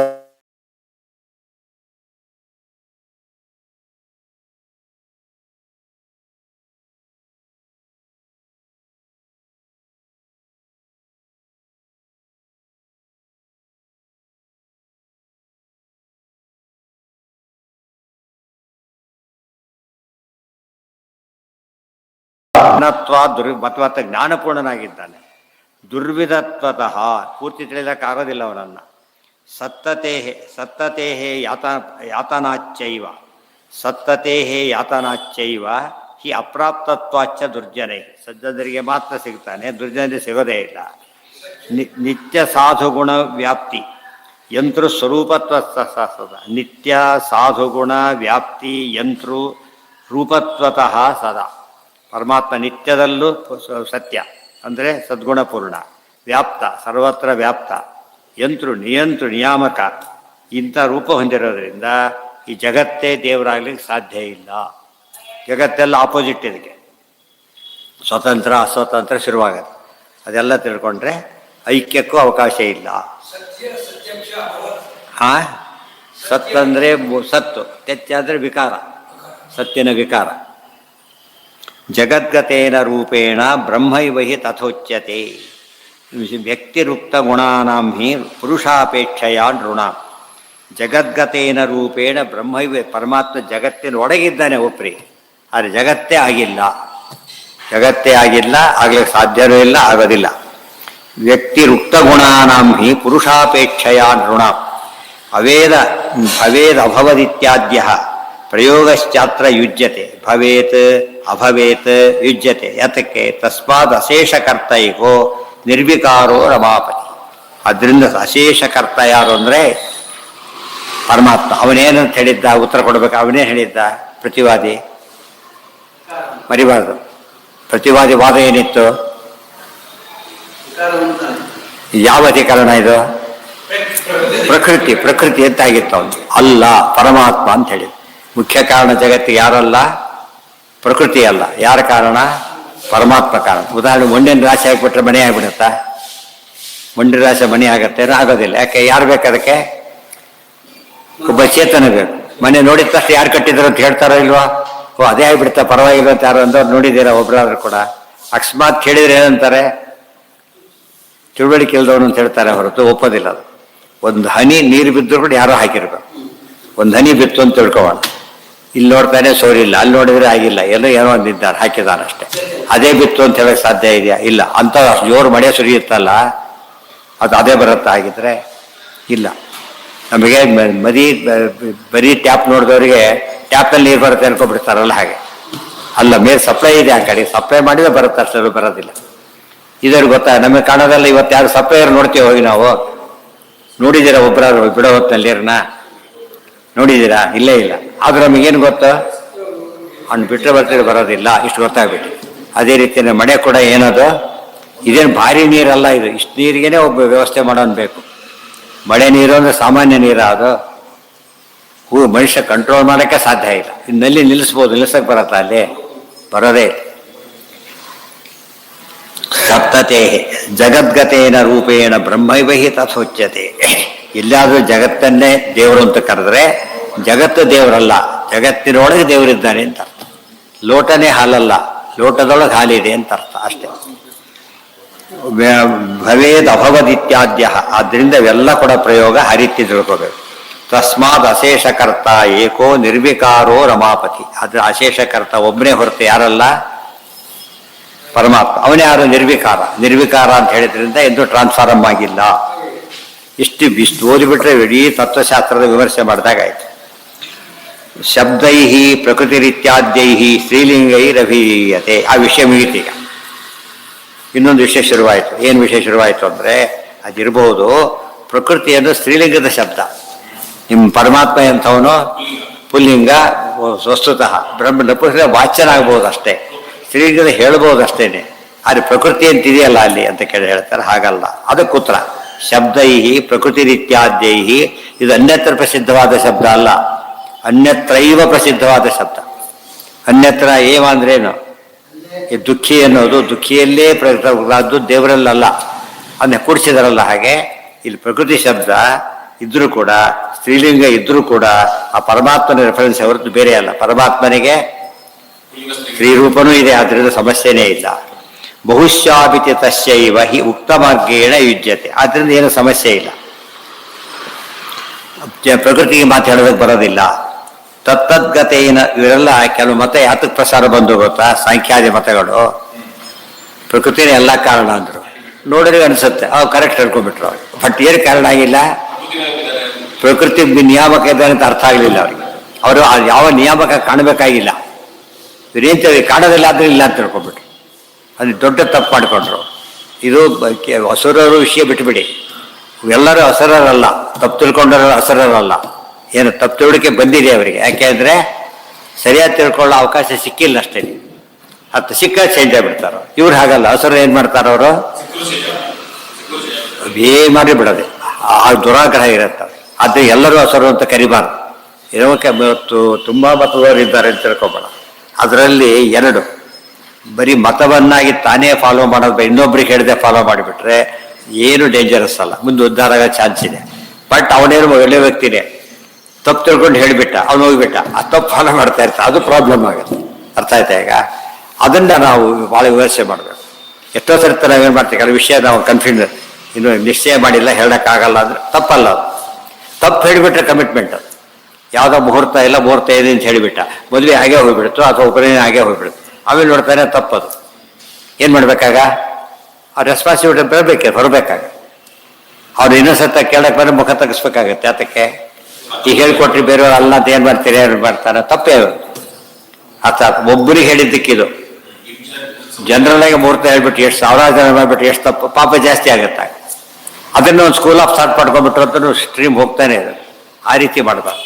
ಅದ್ರ ತಪ್ಪು ತಿಳುವಳಿಕೆ ಯಾರಿಗೂ ಬರಬಾರ್ದು. ಸರಿ, ಅದೇ ಬಂದರೆ ತನ್ನಷ್ಟಕ್ಕೆ ಇಟ್ಕೊಂಡ್ಬಿಟ್ರೆ ಸಮಸ್ಯೆ ಬರೋದಿಲ್ಲ. ಅರ್ಥ ಆಯ್ತಾ? ಸರಿ ಇದ್ದಾಗ ಮಾತ್ರ ಏನು ಮಾಡಬೇಕು, ತಿದ್ದಬೇಕು. ತುಂಬ ಉಪಕಾರ ಆಗುತ್ತೆ. ಅಲ್ಲಿ ಪಾಪ ಹೇಗೆ ಬರುತ್ತೆ, ಪುಣ್ಯ ಹೇಗೆ ಬರುತ್ತೆ. ಸರಿಯಾದನ್ನು ಹೇಳ್ತಾ ಹೋದಂತೆ ಕೂಡ ಅವ್ರ ಪುಣ್ಯದ ರಾಶಿ ಸ್ಟ್ರೀಮ್ ಬರ್ತಾನೆ ಇರುತ್ತೆ. ಆ ಸ್ಟ್ರೀಮ್ ಮುಕ್ತಿ ಕಾರಣ ಆಗುತ್ತೆ. ಬರ್ತಾನೆ ಯಾವಾಗಲೂ ಬಾವಿ ತೋಡಿದ್ರೆ 100 ವರ್ಷ ಇರ್ಬೋದು. ಇದು ತೊಟ್ಟಿಗೆ ಹಾಕಿದರೆ ನೀರು ಕಾಲ ಕೆಟ್ಟೆ ಹೋಗೋದು. ಸ್ವಲ್ಪ ನೀರು ಇಟ್ಟರು ಕೂಡ ಕೆಟ್ಟ ಹೋಗುತ್ತೆ, ಹುಳ ಬಿದ್ದು ಹೋಗ್ಬಿಡುತ್ತೆ. ಬಾವಿ ಹುಳ ಬೀಳೋದಿಲ್ಲ. ಯಾತಕ್ಕೆ? ಎಷ್ಟೊಂದು ಬಾವಿ ಹುಳ ಬೀಳುತ್ತೆ. ಕಾರಣ ಏನಂದ್ರೆ ಕೆಟ್ಟ ನೀರು ಸೇರ್ಕೊಂಡಿರುತ್ತೆ. ಅದು ಸ್ವಲ್ಪ ಇದಾಗ್ಬಿಟ್ರೆ ಹೋಗ್ಬಿಡುತ್ತೆ ಅಷ್ಟೇ. ತೊಟ್ಟಿಯಲ್ಲಿ ಯಾರು ಹಾಕಿ ಹೋಗುತ್ತಾ? ಕೆಟ್ಟ ತೊಟ್ಟಿ ನೀರಿಗೆ ಏನಾದ್ರು ಹಾಕಿದ್ರೆ ಇದು ಕೆಟ್ಟ ಹೋಗುತ್ತೆ. ಅದೇನ ಅದು ಸರಿ ಹೋಗೋದಿಲ್ಲ, ಇದು ಕೂಡ ಕೆಟ್ಟ ಹೋಗ್ಬಿಡುತ್ತೆ. ಅಂದ್ರೆ ಮನುಷ್ಯ ಇವತ್ತು ಬಾವಿ ತುಂಬಾ ಜನಕ್ಕೆ ಏನು ಗೊತ್ತಿರೋದಿಲ್ಲ. ಗೊತ್ತೇನು, ಬಾವಿ ನೀರು ಹರಿಯುತ್ತೆ ಅಂತ ಗೊತ್ತಿಲ್ಲ ತುಂಬಾ ಜನಕ್ಕೆ. ಗೊತ್ತಾಯ್ತಾ? ನಿಂತ ನೀರು ಕಾಣುತ್ತೆ ಅಂತ ತಿಳ್ಕೊಂಡ್ಬಿಟ್ಟಿರ್ತ. ತಪ್ಪದು. ಹರಿಯೋ ನೀರು ಸಿಕ್ಕಿದೆ, ಅವತ್ತು ನಿಂತಿರೋ ಬಾವಿ ಆಗ್ತಿರ್ಲಿಲ್ಲ. ಅದು ಅಷ್ಟೊತ್ತೆ ಕೆಟ್ಟ ಹೋಗ್ಬಿಟ್ಟಿರ್ತಾಗಲೇ, ಅದಲ್ಲ. ಬಟ್ ನಮಗೆ ನೋಡೋದಕ್ಕೆ ಹರಿಯೋದು ಕಾಣೋದಿಲ್ಲ. ಆದ್ದರಿಂದ ಬಾವಿ ನೀರು ಸ್ಟಿಲ್ ಅಂತ ತಿಳ್ಕೊಂಡ್ಬಿಟ್ರೆ ತಪ್ಪದು. ಎಷ್ಟು ಸೂಕ್ಷ್ಮ ಹರಿಯುತ್ತೆ ಗೊತ್ತಾಗಲ್ಲ ನಮಗೆ. ಅದು ಗೊತ್ತಾಯ್ತಾ?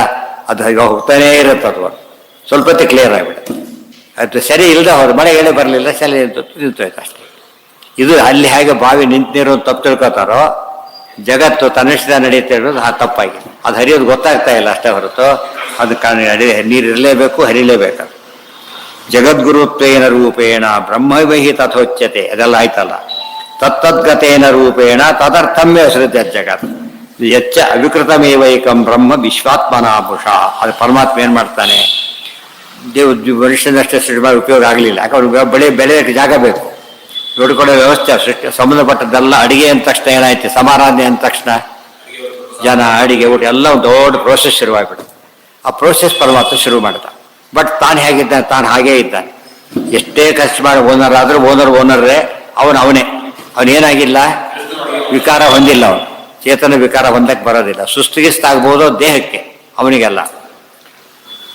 ತದ್ದದ್ಗತೇನ ರೂಪೇಣ ತತರ್ಥಂಭಿ ಅಸೃಜ ಜಗತ್ ಎಚ್ಚ ವಿಕೃತಮೇವೈಕಂ ಬ್ರಹ್ಮ ವಿಶ್ವಾತ್. ಬರೀ ಅನ್ನ ಮಾಡಿದ್ರೆ ಸಾಕ? ಇಲ್ಲ, ಸಾರು ಹುಡಿ ಮಾಡಬೇಕಾಗತ್ತೆ. ಇಲ್ಲಿ ತಿನ್ನಕ್ಕಾಗಲ್ಲ. ಅದಕ್ಕೆ ತಕ್ಕಂತೆ ಕೆಲವು ಚೇಂಜಸ್ಗೋಸ್ಕರ ವಿವರಣೆ ಮಾಡಬೇಕಾಗತ್ತೆ. ಹೀಗಾಗಿ ಅದು ಅಡಿಗೆ ವ್ಯವಸ್ಥೆ ಹೇಗೋ ಜಗತ್ತಿನ ವ್ಯವಸ್ಥೆ ಶುರುವಾಯಿತು. ಆದರೆ ವ್ಯಕ್ತಿ ಮಾತ್ರ ಅವನೇ ಆಗಿದ್ದಾನೆ. ದೃಶ್ಯ 100 ಅಡಿಗೆ ಮಾಡಿದರೂ ಕೂಡ ಅಡಿಗೆ ಅವನು ಹಾಗೇ ಇರ್ತಾನೆ, ಹೊರತು ವಿಕಾರ ಹೊಂದೋದಿಲ್ಲ. ದೃಶ್ಯತೆ ಮಂದದೃಷ್ಟ್ಯೈವ ಸಸರ್ಗ ಇತಿ ಕಥ್ಯತೆ. ಆದರೆ ಮಂದದೃಷ್ಟಿ ಜನ ಏನು ತಿಳ್ಕೊಂಡ್ಬಿಟ್ರು, ದೇವರೇ ಆಗಿಬಿಟ್ರ, ತಪ್ಪು ತಿಳ್ಕೊಂಡ್ಬಿಟ್ರು. ತಪ್ಪು ಹೇಳಿದ್ರಿಂದ ಜನ. ಸಾ ಮಂದದೃಷ್ಟಿ ತಸ್ಯೈವ ಬ್ರಹ್ಮಣ ಕಿಂ ತಥೋ ಅನ್ಯಗ. ಮಂದದೃಷ್ಟಿ ಯಾರಿಗಪ್ಪ ಬಂತೀಗ? ಬ್ರಹ್ಮನಿಗೆ ಬಂತ? ಗೋವಿಂದ. ಬ್ರಹ್ಮನಿಗೆ ಬಂದರೆ ಸೃಷ್ಟಿಯಾದ ಕೆಟ್ಟ ಹಾಳಾಗಿ ಹೋಗ್ತಿತ್ತು. ಮತ್ತೆ ಬೇರೆಯವರು ಮಾಡಬೇಕಾ? ಬೇರೆ ಬಂದರೆ ದ್ವೈತ ಒಪ್ಕೊಂಡಿಯಲ್ಲ. ಇನ್ನೊಬ್ಬರಿಗೆ ಮಂದದೃಷ್ಟಿ ಅಂತ ಹೇಳಿದರೆ ಒಪ್ಕೊಂಡು ಯಾರು ಒಪ್ಕೊಂಡಿಲ್ಲ, ಇನ್ನೊಬ್ಬನಿದ್ದಾನೆ ಅಂತೇಳಿ. ಬ್ರಹ್ಮಣಶ್ಚೇತ್ ಕ ಸರ್ವಜ್ಞಂ ಅನ್ಯಥಾ ಚೇತ್ ಸ್ವತೋ ಅನ್ಯಥಾ. ಹಾಗಿರೋ ಅವನು ಗೊತ್ತಿಲ್ಲದವನಾದ್ರೆ ಸರ್ವಜ್ಞ ಅಲ್ಲ, ಸರ್ವಜ್ಞ ಆದರೆ ಗೊತ್ತಿಲ್ಲದವನಾಗೋದೆ. ಅರ್ಥ ಆಯ್ತಾ? ಅವನು ಏನಾಗಿದೆ ಗೊತ್ತಾ, ಅವನಿಗೆ ಅಜ್ಞಾನದ ಮರ್ತೋಗಿದೆ ಅಂತ ಹೇಳ್ತಾರೆ. ಅದ್ರ ಸ್ವರೂಪ ಮರೆಯೋದಿಲ್ಲ. ಬೇರೆ ಚೇಂಜಸ್ ಆಗ್ಬೋದು, ಸ್ವರೂಪ ಮಾತ್ರ ಏನಾಗುತ್ತೆ, ಎಷ್ಟೇ ಅಜ್ಞಾನ ಆದರೂ ನಾನು ಒಬ್ಬತ್ತು ಬದಲಾಗೋದಿಲ್ಲ. ಯಾವ ಸ್ಥಿತಿಯಲ್ಲಿ ಏನೇ ಆಗಿರಲಿ ಅವನು, ಅದು ಕಾಮನ್. ನಾನು ಒಂದು ಐಡೆಂಟಿಫಿಕೇಶನ್ ಮಾತ್ರ ಅವನಿಗೆ ಇದ್ದೇ ಇರುತ್ತೆ. ಉಳಿದೋರಿಗೆ ಕನ್ಫ್ಯೂಷನ್ ಆಗ್ಬೋದು, ಅವನಿಗೆ ಆಗೋದಿಲ್ಲ. ಯಾರಿಗೆ ಅಲ್ಲ, ಸ್ವರೂಪ ವಿಶೇಷ ಯಾವುದು ಒಪ್ಪೋದಿಲ್ಲ. ಆದ್ದರಿಂದ ಮಾತಾಡೋದು ಭಾರಿ ಕಷ್ಟ. ನಾ ಅದೇಹ ಯೋಗಿನೋ ದೃಷ್ಟಿ ಇತಿ ತತ್ಕಾರಣಂ ಸ್ವತಃ. ಅದು ಅಲ್ಲಿಗಿರಲಿ, ನಾಳೆ ದಿವಸ ಮುಂದಿನ ಒಂದು ದೊಡ್ಡ ಘಟ್ಟ ಆಯಿತು. ಇಷ್ಟು ಕೂಡ ಒಟ್ಟಿ ಪ್ರತಿಕರಣದ ಸಾರ ಅದು ಸರಿಯಾಗಿ ತಿಳ್ಕೊಂಡ್ಮೇಲೆ ಯಾವ ಗೊಂದಲಕ್ಕೂ ಅವಕಾಶ ಇಲ್ಲ. ಅದು ಯಾಕೆ ತೀರ್ಮಾನ, ಇವತ್ತು ವಾದ ಅದೇ ಉಳ್ಕೊಂಡೋದು. ಹೆಚ್ಚಾಗಿ ಸೈನ್ಸ್ ಎಲ್ಲ ಹೇಳೋದೇನು, ಸಾಂಖ್ಯನ ಬಿಟ್ಟುಬಿಡಿ. ಸೈನ್ಸ್ ಪ್ರಕಾರ ಕೂಡ ಏನು ಹೇಳ್ತಾರೆ ಅವರು, ಚೇತನ ಒಪ್ಪೋದಿಲ್ಲ. ಅಂದರೆ ಫೋರ್ಸ್ ಒಪ್ತಾರೆ, ಜಡ ಫೋರ್ಸ್ ಒಪ್ತಾರೆ, ಚೇತನ ಫೋರ್ಸ್ ಒಪ್ಪೋದಿಲ್ಲ. ಅರ್ಥ ಆಯ್ತಾ? ಅದರಿಂದ ಏನಾಯ್ತು, ಅದು ಹಾಗಿದ್ರೆ ಒಂದು ಕೆಲಸ. ಅದಕ್ಕೆ ಆಚಾರ ಹೇಳಿದ್, ನೀವು ಮಾಡಿ ತೋರಿಸಪ್ಪ ಒಂದು ಕೆಲಸನ. ಆಫೀಸ್ ಬಿಲ್ಡಿಂಗ್ ಕಟ್ಬಿಟ್ಟು ಆಫೀಸ್ ಆಗಿ ನೋಡಿದೀಯಾ? ಏನಾಗ್ಬೇಕು ಅದರಲ್ಲಿ? ಆಫೀಸರ್ ಬರಲೇಬೇಕು, ಹೌದಲ್ಲ? ಬಸ್ ಇದೆ, ಅದಕ್ಕೊಬ್ಬ ಎಷ್ಟು ಆಟೋಮೆಟಿಕ್ ಅನ್ನು ಅದು ಏರ್ಪಾಟಿದೆ. ಡ್ರೈವರ್ಲೆಸ್ ಬಸ್ ಬರುತ್ತೆ. ಡ್ರೈವರ್ಲೆಸ್ ಅಲ್ಲಿ ಮೆಟ್ರೋ ಬಂದಿದೆ ಅಂತೆ, ಡ್ರೈವರ್ಲೆಸ್ ಮೆಟ್ರೋ ಅಂತ ಹೇಳಿದ್ರು. ಪೂರ್ತಿ ಆಟೋಮೆಟಿಕ್ ಅಲ್ಲ, ಸೆಟ್ ಆಗಿದೆ. ಆ ಥರ ಸೆಟ್ ಮಾಡಿದವರು ಯಾರು? ಚೇತನ. ಇದೆಲ್ಲ ಯೋಚನೆ ಮಾಡಿದರೆ ಅದೆಲ್ಲ ಉತ್ತರ ಕೊಡೋದು. ಇದನ್ನೆಲ್ಲೇ ಲೌಕಿಕ ನಮಗೆ ಹೆಲ್ಪ್ ಆಗುತ್ತೆ, ಆ್ಯಕ್ಚುಲಿ ಹೆಲ್ಪ್ ಆಗುತ್ತೆ. ಇವರು ಹೆಲ್ಪ್ ಆಗೋ ರೀತಿಯಲ್ಲಿ ಅರ್ಥ ಮಾಡಿಕೊಂಡ್ರೆ ಸರಿ ಹೋಗುತ್ತೆ. ಅದಕ್ಕೆ ಈಡಾಗಿಬಿಟ್ರೆ ಹೋಯ್ತು. ಅದನ್ನೇ ಅಲ್ಟಿಮೇಟ್ ಅಂತ ತಿಳ್ಕೊಳ್ಳೋದಕ್ಕೆ ಹೋಗ್ಬಾರ್ದು. ಅಲ್ಲಿಗೆ ಉಳಿದಿದೆಲ್ಲ ನಾಳೆ.